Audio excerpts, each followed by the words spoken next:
All right. I am going to go ahead and start because we have a very packed agenda today, and we want to give our speakers as much time as we can. So welcome, everyone. My name is Sarah Close. I am the Program Director for Climate Resilient Fisheries at Blue Convergence Fund.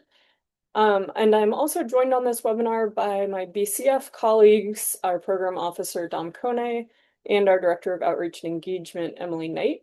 And of course, our panelists who we're looking forward to hearing from very soon. So very excited to have you joining us today for the second part of this webinar series. Before I say anything else, I want to make sure that folks know how to access interpretation for this event. So Dom, if you can go to the next slide. We are using Wordly, which is an AI-based live translation app that will provide a real-time transcript of the webinar speakers in whatever language you select for it. So my colleague Emily is going to put a link into the chat right now. You can also use this QR code if you would like to access Wordly from your phone. And you can access this in a few different ways. If you're on your computer, you can click the link in the chat and select your language, and it should go from there. Like I said, you can use the QR code if you would like to see the transcript on your phone. And lastly, for attendees that joined this through the Zoom Workplace app, we will share Wordly with you. All you have to do is just select your preferred language and the transcript will run down the side of your Zoom window. So I'll check the chat just to make sure Emily's got the link in there, and feel free to use the chat if you're having any issues and we can help you out. And we'll share again in a minute in case folks are joining a little later. Next slide, please, Dom. So briefly, I also want to cover some other virtual housekeeping before we get into the meat of the webinar. This webinar is being recorded. It will be made publicly available on our YouTube channel, and we'll distribute the recording link to the distribution list as soon as it's ready. Do feel free to share that with others who may be interested or weren't able to make it today. All attendees are muted upon entry, so with a lot of people on the line, that just helps to prevent any feedback. But we do really want to hear from you, and we're saving plenty of time at the end for questions. You can use the chat box if you have general thoughts or information to share, but for questions, we ask that you do use the Q&A panel to type and submit your questions at any point during the webinar. If we will be tracking the Q&A channel for the Q&A. We'll hope to get to all the questions at the end of the panelist presentations, but if we don't, folks are always welcome to follow up with us here at BCF or with the project team. Then I also want to make sure that folks know that this is part 2 of a 3-part webinar series. There is a part 3 coming next week on June 15th, so please do feel free to register for that as well. All right, so go ahead and go to the next slide, Dom. So I just want to say a few more words to set us up, and then we'll pass it on to Dom and the panelists. In case you don't know Blue Convergence Fund, we are a philanthropic nonprofit dedicated to advancing ocean and coastal sustainability by turning knowledge into action through funding initiatives that are grounded in community needs. So our goal is really to develop innovative, equitable, and durable solutions to complex challenges around the world. Our climate resilient fisheries program works to fund projects and engagement that advance the understanding and the practice of building climate resilience in fisheries. And through that, we support and amplify real-world applications and case studies of what it looks like in practice to address this challenge. Next slide. So the purpose of this webinar will be to present and discuss the work that BCF has funded out of our 2025 Climate Resilient Fisheries Engagement Grants request for proposals that took place last year, and for which these projects are just getting started. The goal of that RFP was to support efforts that use existing knowledge to catalyze climate resilient fisheries practices and strategies through engagement network building, planning, and implementation.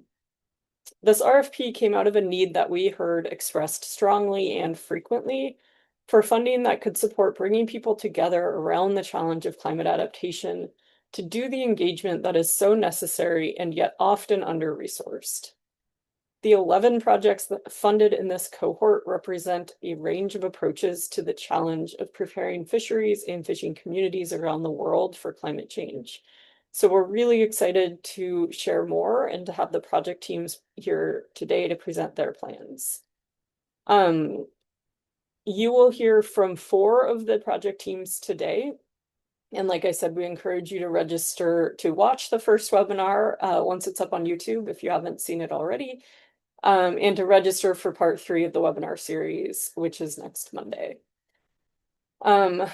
Just one more note on this webinar. This is what we like to call a launch webinar, where project leaders are sharing details at the start of their project rather than only sharing results out at the end.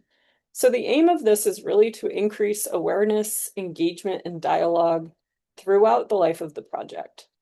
So if you'd like to, we encourage you to reach out to members of the project teams and to us at BCF if you have questions or want to engage further after the webinar. And with that, I will hand it over to my colleague Dom Kone to get into our presentations. Thank you. Here we go. Thanks, Sarah. Hi, folks. My name is Dom Kone, and I'm a program officer within our Climate Resilient Fisheries program at Blue Convergence Fund. Before we get to today's presenters, we wanted to quickly share the 11 funded projects on this slide, just so folks get a sense for the geographic breadth and the teams are funded out of this RFP. If you'd like to learn more about these projects, you can follow the link to our Climate Resilient Fisheries program page, which I think is either already in the chat or will be in the chat shortly. The other thing I will mention here is that across all of our projects, we will be looking for opportunities to share lessons learned with groups or with organizations in other regions who might benefit from learning about the project approaches. So to help us gain a better understanding of those potential groups, we kindly ask you to please fill out this 1-question survey so that we can hear your recommendations for which groups and which organizations you think that we should connect with. So without further ado, let's get to our projects and our presenters. So I will introduce each panelist one by one, who will then present on their projects. And so what we'll do is that we'll have all of our speakers present without any breaks in between, and then we'll open things up for a Q&A discussion afterwards. And just a reminder that you can use the Q&A chat to submit your questions, and then we'll read those questions during the Q&A discussion.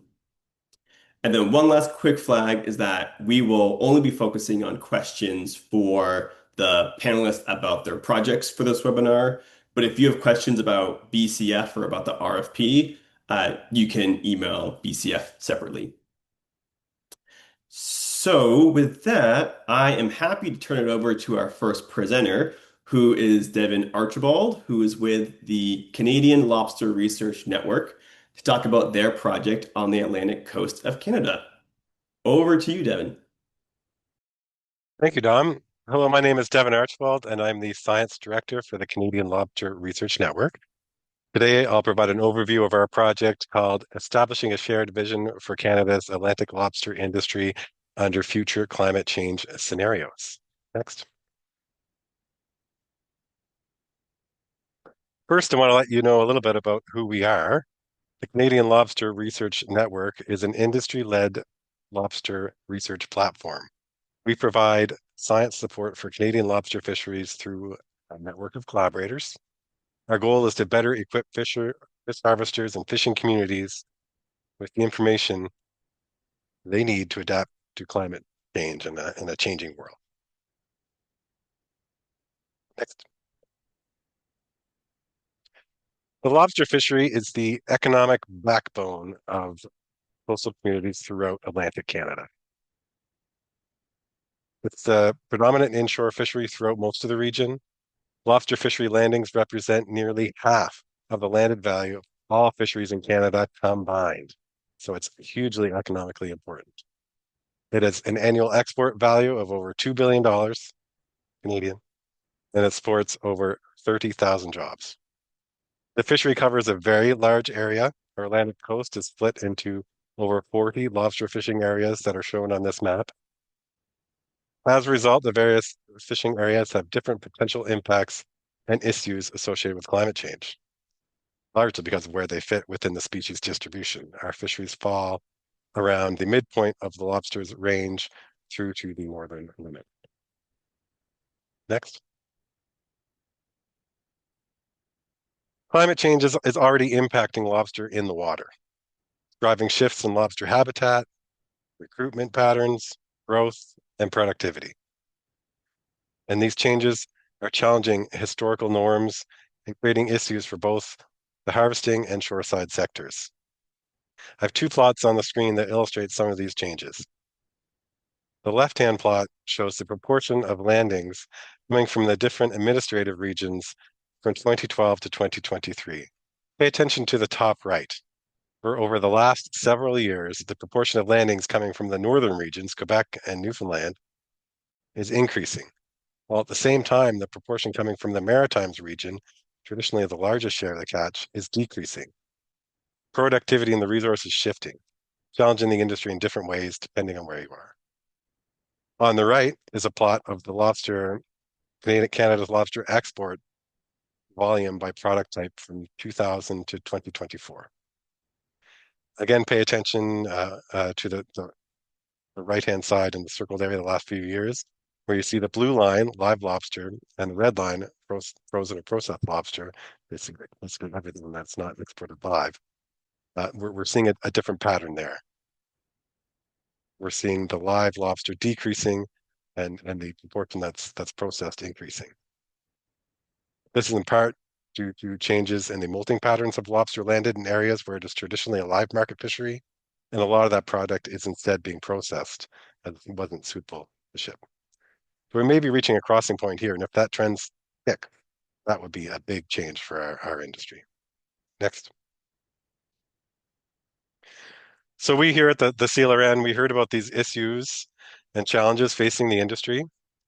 We also saw that many of the leaders in the industry have a desire to discuss the future and these challenges together.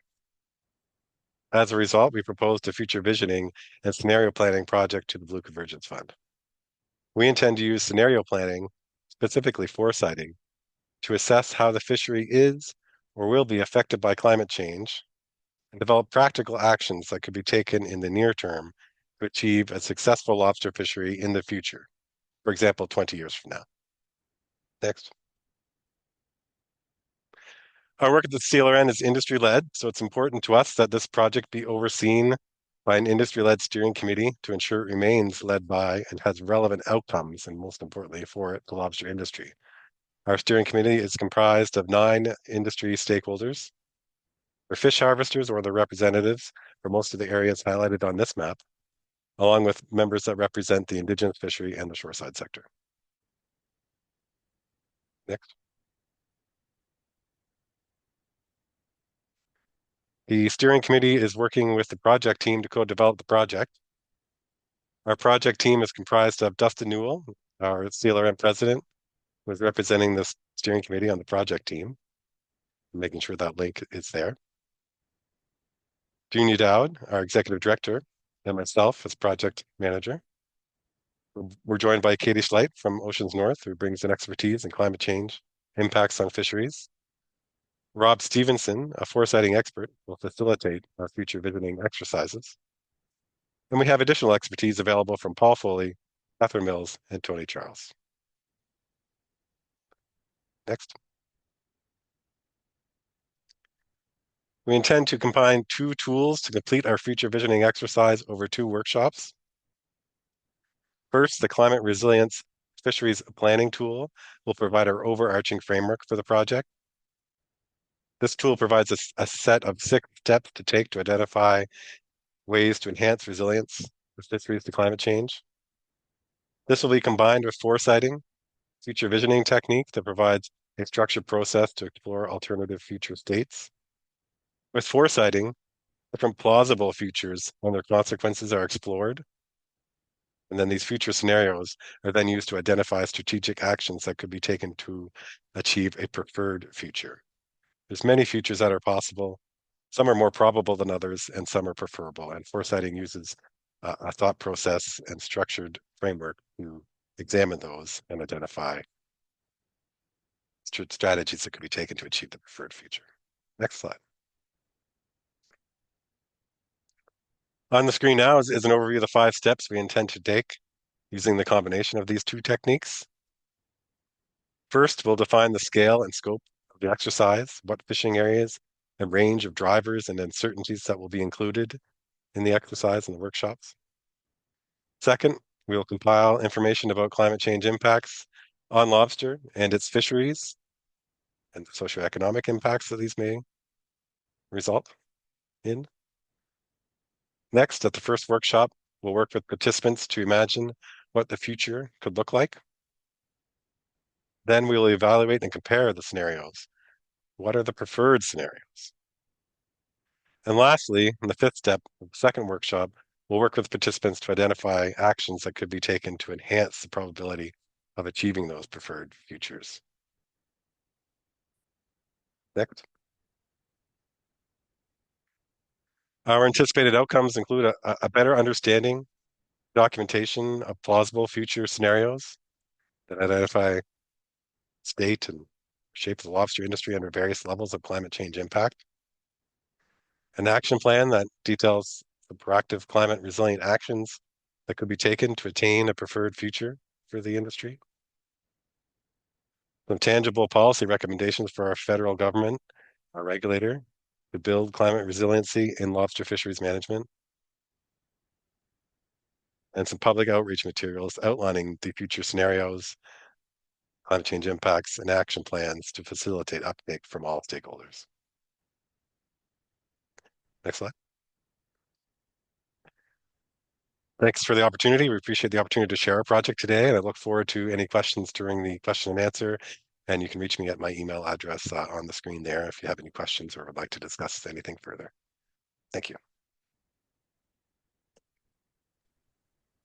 All right. Thanks so much, Devin.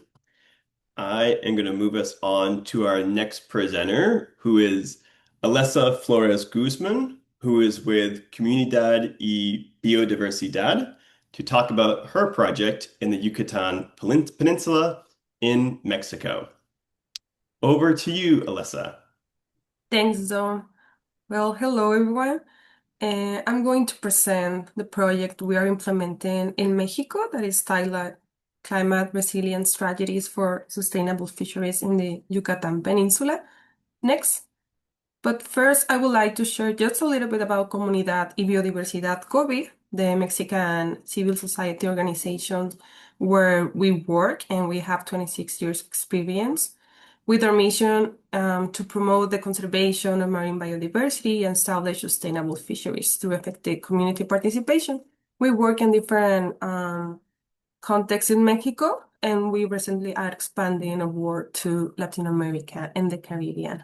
Next, Tom, please. So briefly, I will share with you the background and context for this project.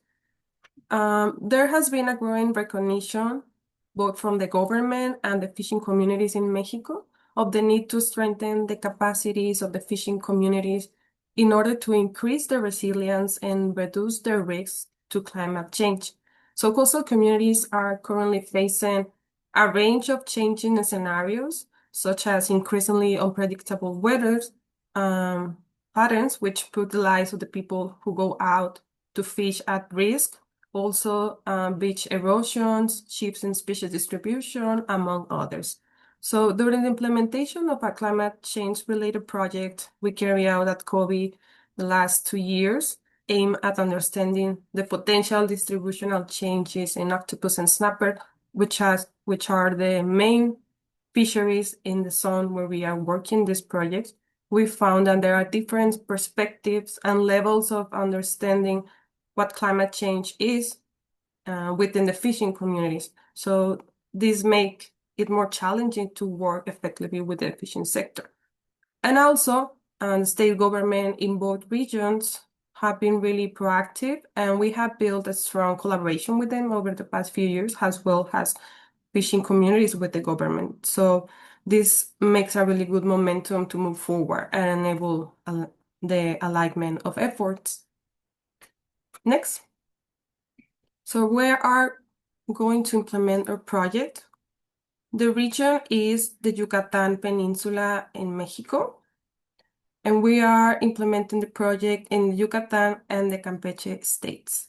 So in this map, you will see different black dots, and these are the fishing communities where we are going to implement this project. And next, Dom, please. And here are the rest of the communities where we are implementing the project. However, this doesn't mean that activities will only be limited to those locations. In some workshops, we are planning to integrate and include more than one community. Next. So the project main goal is to co-create a climate change training curricula and actionable adaptation plans to enhance the climate resilience of two important export fisheries in the Yucatan Peninsula, which are the octopus fishery and the snapper fishery. So to achieve this, the project is structured around three main objectives. The first is to enhance awareness and the capacity of climate change in fishing communities. So we are going to develop training curriculum tailored specifically to the fishers and coastal communities in the region, the Campeche and Yucatan. While the curriculum has been designed with the local context in mind, we hope that we can adapt the context and replicate it in different countries in Mexico and Latin America in the future. And also the state government agencies have been actively involved in the design and development of this training curricula alongside the COVID team. Following this, we will implement at least 6 training sessions and evaluate changes in the fishers' understanding and perception of climate change and its impacts on their communities and fisheries. Another key objective in the project is the development of two comprehensive climate action plans.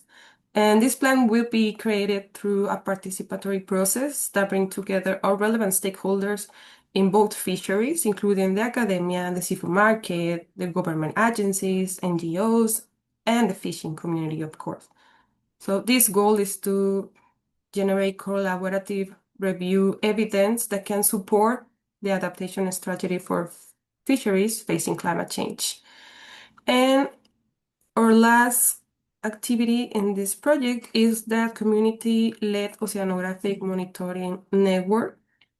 And to support this objective, our team has already begun developing training materials, planning capacity building activities, and identifying the priority sites for oceanographic monitoring based on the needs and the priorities identified by the fishing communities.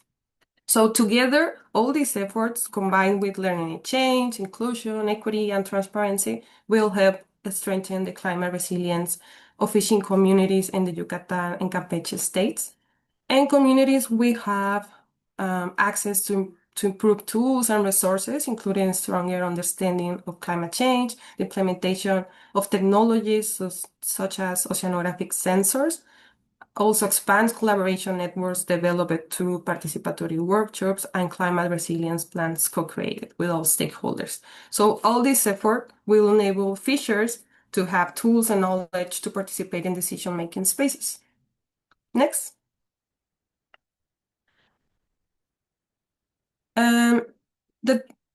The, the training curriculum implementation, we have started this phase together with the government agency. The last week, I think, we have the first training session in Campeche and with the participation of the government. So we are looking forward to continue with this implementation in different communities in Yucatan and Campeche. Next.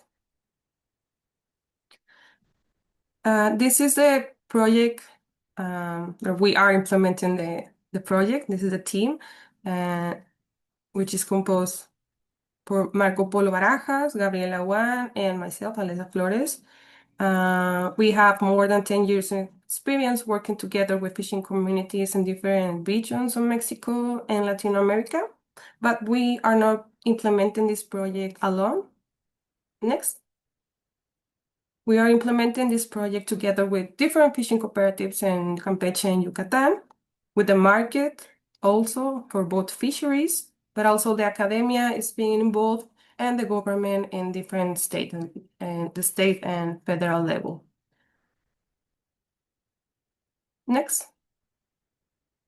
So thank you, and looking forward to hear for your question for the Q&A panel.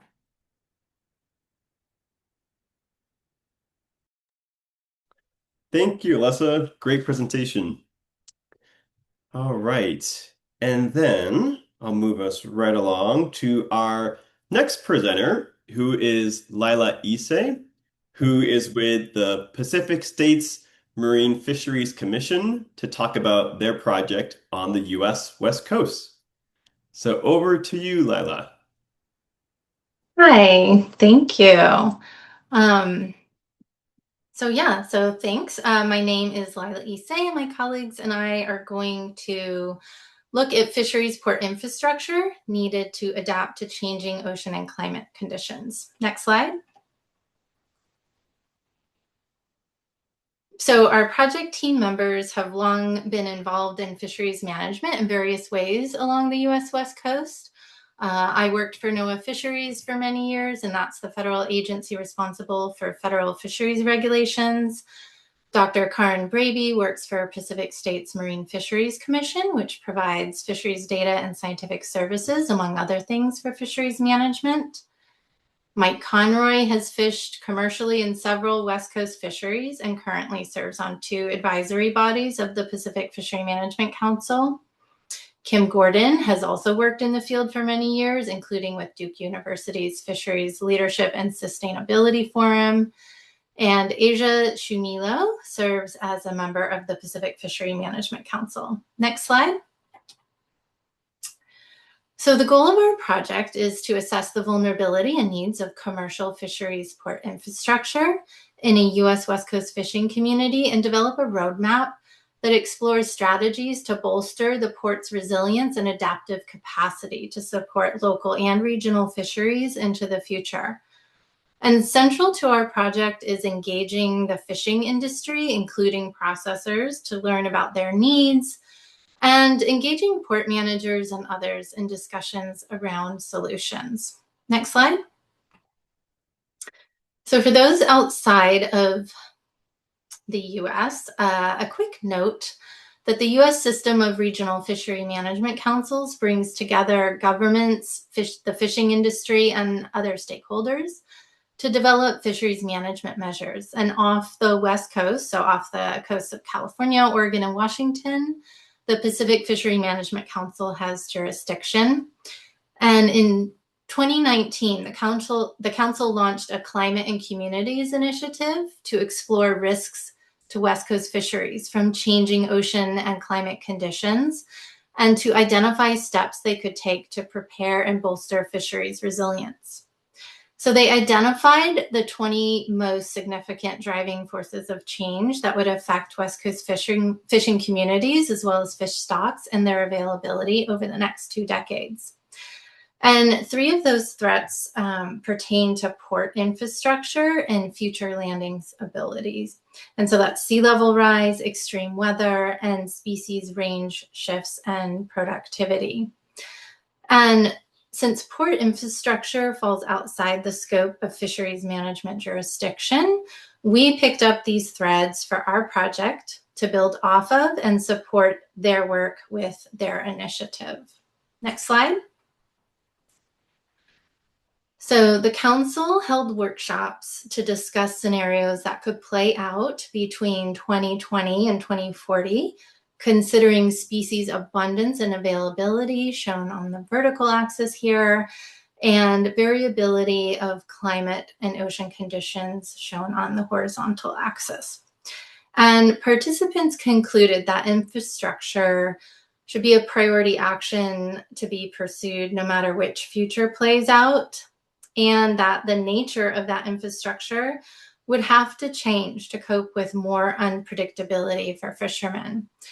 And so for our project, climate resilience means ensuring that the port infrastructure that fishermen rely on can withstand shocks and disruptions, including physical, and adapt to changing ocean conditions, including the need to accommodate new species being landed, and to continue support fishing operations reliably through increasing environmental variability.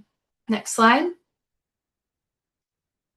And so we're going to do a case study or a pilot project with one port. We're looking in Northern California or Oregon for this, based on the Council's scenarios report, as well as a 2022 NOAA California Current Integrated Ecosystem Assessment report that highlighted concerns about damage to coastal infrastructure in this region during winter storms.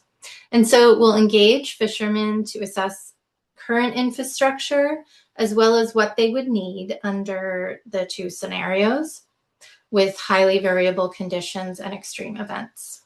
And this assessment will involve both local fishermen who currently use the port, as well as regional fishermen who sometimes use the port or who may need to use the port under those scenarios. And so we'll look at 3 types of commercial fisheries infrastructure: transitory support needs, such as berthing availability and gear repair and other expertise, offloading and processing, and distribution and logistics, such as accessibility to highways. Next slide. And so the project runs through next year, and we're currently in the port selection phase. We've been talking with the Pacific Fishery Management Council, fishermen, ports, and agencies about this. And we'll be considering those risk factors that I mentioned previously. But ultimately, it's very important to us that the port we select is one where the fishing community and the port wants to participate. And also that our project is aligned with the council and relevant agencies' efforts where possible to maximize value. So we'll have 2 on-site workshops, a fisheries infrastructure scorecard, and a report with recommendations on port infrastructure to support fisheries resilience. And as mentioned, we'll engage fishing participants and managers, scientists, as well as port managers, coastal managers, and others. And at the end, we'll provide, share lessons learned with other communities interested in doing something similar. Next slide. And so to the extent possible, we'll also plan to explore with participants a larger vision of a West Coast network of ports for supporting resilient regional fisheries. And that would be, they would be prepared to support both home and transient fleets during shifting and unexpected needs. And finally, we hope that an outcome of this project would be to bring more attention to the role of infrastructure in supporting resilient local and regional fisheries, and the need to consider changing environmental conditions such as shifting stocks in infrastructure planning. These types of projects are extremely expensive and require very long lead times for planning. So it is critical to start considering these elements now. So that's it. Thank you.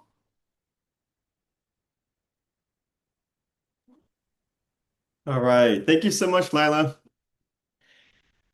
Okay. And then Zoom will behave. There we go. All right. And our last presenter, but certainly not least for today's webinar, is Amanda Malagari, who is with the Maryland Department of Natural Resources. And she is going to talk about her team's project in Maryland State in the US. So I'll turn things over to you, Amanda. Thanks, Dom, and hi everyone. Yep, my name is Amanda Malagary, and I am the Fishery Management Plans Coordinator for the Maryland Department of Natural Resources, Fishing and Boating Services. Next. Maryland is a state located on the mid-Atlantic coast of the United States. And because of that, fishing is very important to both our culture and our economy. Many cases, our fishing operations are multi-generational, so they're also part of our history.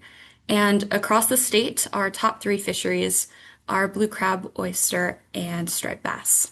Next. There's opportunities for fishing across the state, from the mountains in the west to the ocean in the east, and recreational fishing does occur statewide, both through private angling and through charter boat trips. Our commercial industry operates in our tidal waters, and in the Chesapeake Bay, it's made up of a larger number of smaller scale operations, whereas on the coast, it's a smaller number of more industrial scale operations to fish offshore, and that activity is centralized in the state's only commercial port. Next. Because we're a mid-Atlantic state, there are a few climate factors that we're focusing in on, and those include warming temperatures, sea level rise, precipitation fluctuations and storm intensity, and ocean acidification. Next. And being resilient to these climate factors is a statewide priority. In 2024, the Adaptation and Resiliency Working Group from the Maryland Commission on Climate Change published their Next Gen Plan, and that is the state's 10-year roadmap to resilience. And that document is guiding the actions that our department is taking for climate adaptation. And this new project will also help advance the milestones laid out in that plan. Next. We, as the department, for us, resilience means the capacity of natural and human-based systems to anticipate disturbances, reduce vulnerability, and respond to and recover from heavy disturbances and chronic stresses. Next. For our fisheries specifically, resilience planning kicked off back in 2022 with a NOAA Coastal Management Fellowship project that I was working on. And the goal of that project was to really understand what the impacts of climate change are for Maryland and to start developing management strategies. And that work is compiled in our Climate Ready Fisheries Planning menu. And then in 2025, with the passing of the Chesapeake Bay Legacy Act, the department now has the authority to explicitly manage our fisheries using climate adaptation principles. And so that really sets us up to move forward with this new project. Next. So now we're going to be connecting our interested and impacted parties in our fisheries to exchange their climate and fisheries data as well as industry knowledge. And then that information will help us to develop a new fishery management plan focused on adaptation and resilience. Next. I will be joined by my colleagues at the department. Our agency is the state agency that has jurisdiction over Maryland's non-tidal and tidal fisheries. And our team specializes in regulations, statutes, legislation, and other policy items. And so we will be working to build our internal capacity to be resilient. Next slide. And that's exactly why we decided to take a fishery management plan or FMP approach, because our FMPs are the framework for conserving and wisely using our fishery resources. And so we have the need for this plan because it is our department's responsibility to be proactive and to develop that framework for being resilient. And so with this plan, it will enable us to prepare for and also to respond to environmental and climate change. It will function a bit differently from the existing species-specific management plans that we already have in place because it will address the full spectrum of the department's fishery management activities. And it will apply across our species, and it will be designed to complement those species-specific plans that we have. But similar to those other plans, it will define goals, strategies, and actions. Next. To develop the plan, we are putting together a work group, and that will be the primary platform where our interested parties can engage. And through the work group, the members will be able to share their knowledge, and that will then inform the goals, strategies, and actions of the plan. We are working with a professional facilitator for the work group meetings, and that will ensure that all of the members can participate. And we selected members that have a wide range of expertise, including science, management, industry, and culture. Next. The department already has a process in place for developing FMPs, so we will be following that. And we'll start with the workgroup meetings where we'll develop the actual content of the plan. And then we'll work with our workgroup members to draft the different portions of the plan depending on their area of expertise. When we have a draft ready, we can share it with the workgroup members and our fishing advisory bodies so they can review and give comments, which we can incorporate and then share the draft with the public for their comments and feedback. And then incorporate that. We'll be ready to finalize the plan, adopt it, and then incorporate it into Maryland regulation. And on the next slide, that last step where we incorporate the plan into Maryland regulation is really important because once we do that, then the department will have the authority to take the actions to implement the plan. And so that includes developing new fishing regulations. We want to design the plan to function more like a toolbox of adaptation strategies that we can utilize when we need them. And one example of a tool we can use is creating pilot programs, and that will allow us to test new management strategies before we implement them. Additionally, we'll design the plan to complement statewide and regional planning efforts like the Next Gen Plan.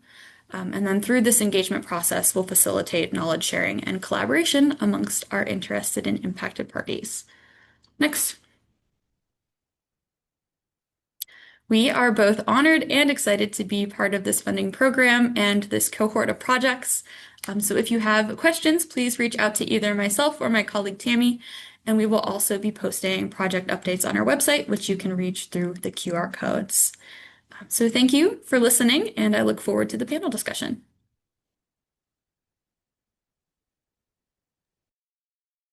Thanks, Amanda. Great presentation. So I will move us along now to our Q&A discussion.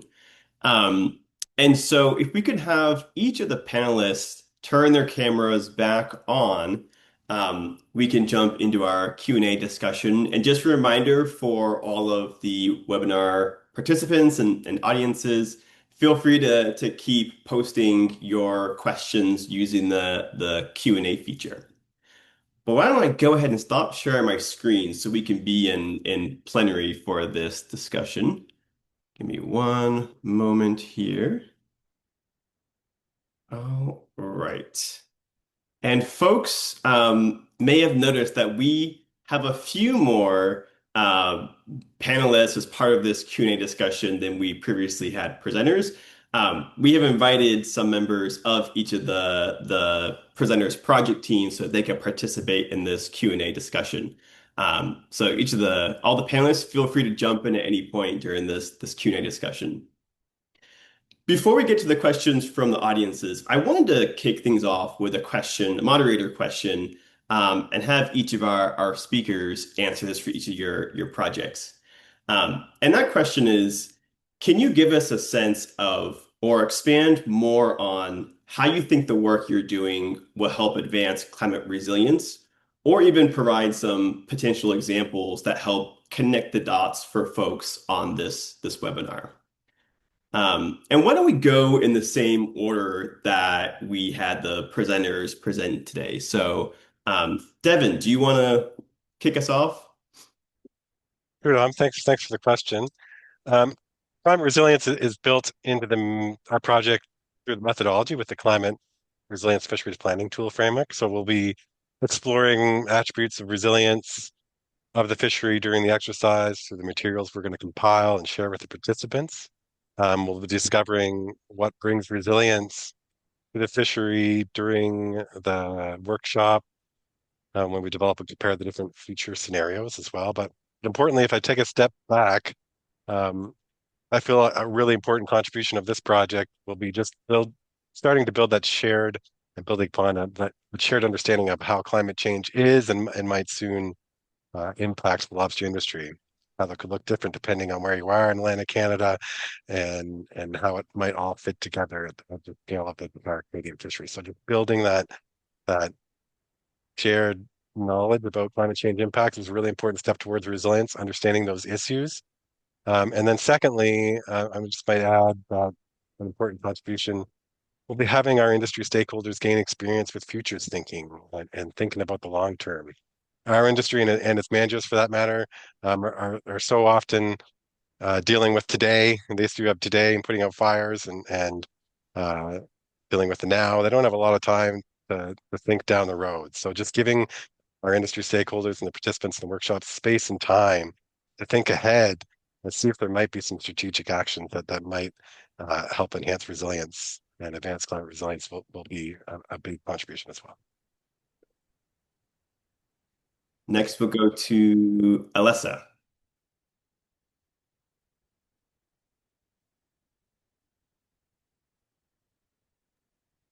Yeah, I would like to give the space to my colleagues. I don't want to to have the microphone all the time, and I think they will answer in Spanish. That's okay. Yeah, absolutely. Marco or Gabriela, Sí, do you gracias, want to? Elisa. Espero no haya problema. Voy a hablar en español. Eh, la pesquería de pulpo y de pargo en la península de Yucatán son muy importantes. Tienen un gran impacto socioeconómico en la región y existen estudios que refieren la importancia que tiene el aumento de la temperatura sobre ambas poblaciones. Sin embargo, gran parte de estos estudios se han basado únicamente en información de sensores remotos a través de imágenes satelitales que te muestran parte de la temperatura superficial del mar. Sin embargo, no te reflejan cuál es la temperatura a la profundidad real a la que se encuentran estas poblaciones, es decir, más de 10 metros. Por lo que tener esta red para monitorear la temperatura, como lo tenemos planeado, que sea más de 10 metros, esto estaría generando la información más real y aproximada de qué está sucediendo con la temperatura a la profundidad en donde se encuentran ambas poblaciones y en sí conocer cuál es el efecto de este aumento de la temperatura sobre estas poblaciones. También otra parte muy importante es involucrar a las comunidades que conozcan la importancia del cambio climático y cómo afecta a las poblaciones que ellos pescan. Básicamente sería darles a conocer por qué es importante que ellos mismos se involucren en medir la temperatura y cómo afecta el cambio de la misma al recurso pesquero del cual ellos viven. Awesome. Thanks, Marco. Next, we will go to Lila. Yeah, thanks. So market squid provides a great example. So it is one of California's most valuable commercial fisheries. And typically it's harvested off of Southern and Central California. But in 2014, there was an unusual warm water blob off the coast, and it shifted squid into waters off of Northern California. And so fishermen followed the squid north and had to land squid in Eureka. And so this created both an opportunity and a challenge. So while the port accommodated the landings, it lacked the specialized infrastructure and processing capacity to handle large volumes of squid. And so a processor from Central California sent equipment up there to support offloading. This required space and rapid coordination with the port. Even then, the fishery was constrained by how much squid could be landed, stored, and trucked south for processing. And so due to those constraints and other factors, the processor eventually told its vessels they would no longer take product in Eureka. And so the event highlighted the important role that port infrastructure plays in helping fishing communities adapt to changing conditions. So as species distributions shift, ports may need the capacity to support new types of landings. And then, that would necessitate having adequate offloading facilities, cold storage, processing capacity, transportation, and waterfront space. And in this situation, trucking the catch south from Eureka, some 360 miles along Highway 101 through the Redwoods, created an additional and difficult challenge. So this wasn't an isolated incident. Squid landings in Oregon increased from none in 2015 to nearly 5,000 metric tons in 2020, coinciding with a series of marine heat waves. And so when we're thinking about resilience, in addition to exploring how well port infrastructure can withstand physical shocks and disruptions and other types, we're also interested in how it can be flexible and adaptable enough to support local and regional fishermen as they're responding to these changing ocean conditions. And as ports are considering, I mean, a lot of ports on the West Coast are considering redevelopment projects and upgrades. The squid example underscores the importance of considering not just current needs, but also potential future fisheries needs and opportunities. Thanks, Lila. And then we'll round things out with Amanda. Yeah, for us in Maryland, we have spent some time already talking with our fisheries management staff about what resilience means to them and some of the challenges and opportunities that they foresee from the management side. And one common theme that came up multiple times was that we see these challenges, we see these opportunities, but in many cases we lack the authority to act on them. And so instead of looking at each individual species and developing goals for them, we took a step back and wanted to take this more holistic and systematic approach by doing a generalized management plan. And that will really allow us to look systematically at our fisheries management system to see where we can build resilience. And so we are really looking forward to working with our work group members because their stories from what fishermen have seen out on the water are really what started this resilience planning effort. And so we're really excited to incorporate the work group members' knowledge and their needs into this plan. And then once we have it in place, we'll actually be able to implement the solutions that we come up together. Yeah, so we're really building that internal capacity from the inside out. Awesome. Well, thank you all for very thorough responses. I'm going to turn to the Q&A chat now. It looks like we have a lot of questions, so we'll try to fit it in as much as we can, but if we don't get to all of them, we can connect some folks offline via email to get those questions answered. So it looks like the first question is for Devin and Rob, and the question is regarding the lobster project. Could you please tell us more about the criteria that will be used to define preferred options, balancing habitat, abundance, economics, biodiversity, etc.? Thanks. That's a great question. We're in the ongoing discussion as to exactly how we will do that with our project team and steering committee. But we have some options available, and I'll speak to those briefly. We have fisheries management objectives that exist in the different fishing areas that we could combine, but they're likely not holistic enough to provide the real evaluation of trade-offs that we need that you mentioned in the question with the suite. So I might just ask Rob to chime in because we're likely to use a full spectrum sustainability framework approach for that, and Rob was involved in the development of that. So Rob, do you mind just chiming in briefly here about how that offers a more holistic suite and Yeah, thanks very much. Thanks very much. That's a good question. So thanks for the opportunity. As we've heard from the other presentations, people are looking at not just surviving in the future, but actually thriving. And one of the reasons that we're keen on foresighting is it allows us to look ahead at a preferred future. And you would evaluate that preferred future in light of an expanded set of objectives, not only the normal ecological objectives, things like productivity and biodiversity and habitat, but also a range of economic values, viability, prosperity, distribution of access and benefits, the sustainability of communities, and also social cultural aspects, health and well-being, the ethics of our behavior, heritage, culture, and some institutional or governance objectives. Good governance structure, improved governance structure, and improved decisions, and so on.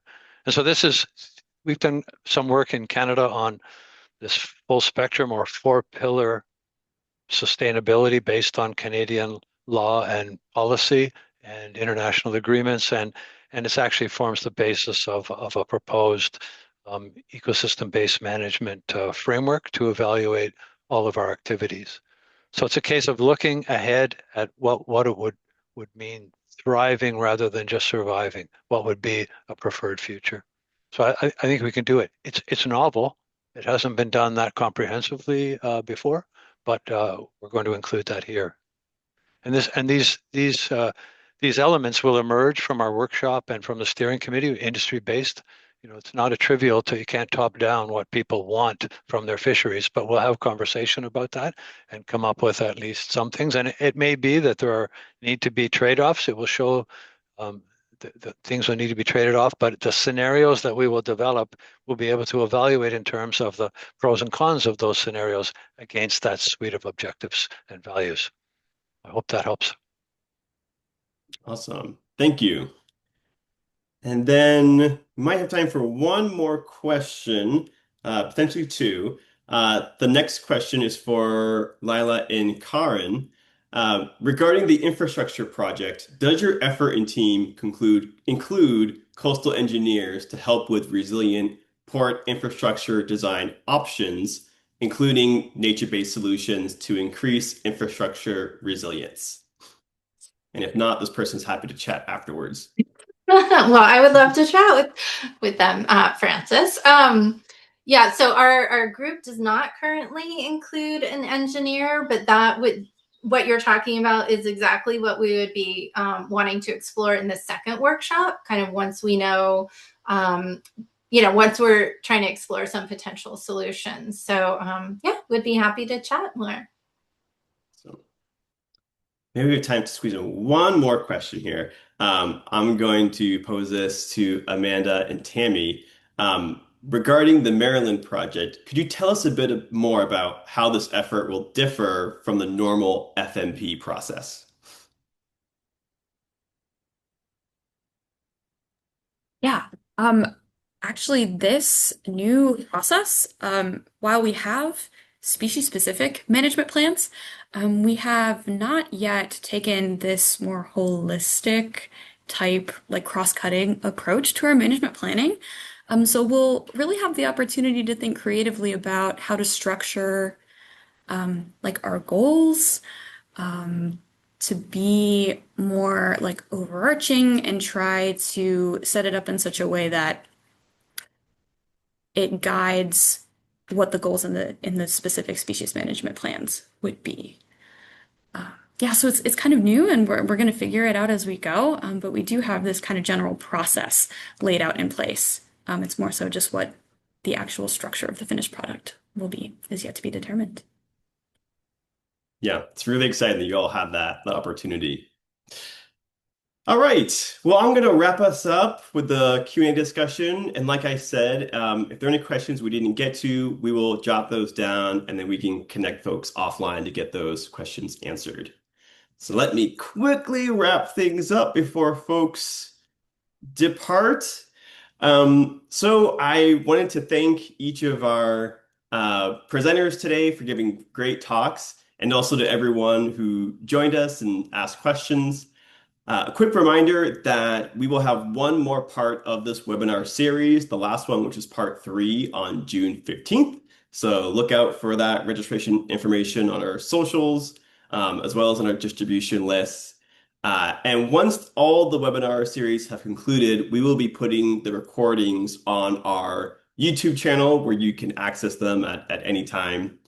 And then one last final plug, please do complete our one question survey to recommend any groups or organizations who you think that we should connect with on any of these projects.